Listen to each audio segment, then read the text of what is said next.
Today in Operating Theatre, we'll talk about rotator cuff repair. Don't forget to subscribe to our channel.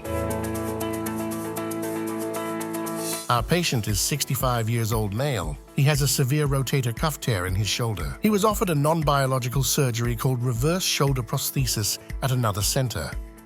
We still thought it would be better to do biological repair, so we will perform arthroscopic rotator cuff repair. The rotator cuff holds our shoulder in place. It allows us to lift our arms and reach up. Rotator cuff repair may include shaving off bone spurs or repairing torn tendons and muscles in the shoulder. Our surgeon enters the shoulder with an arthroscope. After assessing the joint problems, he starts treating the damaged structures. Repairing tendons and shaving bone spurs is the easy part of the surgery.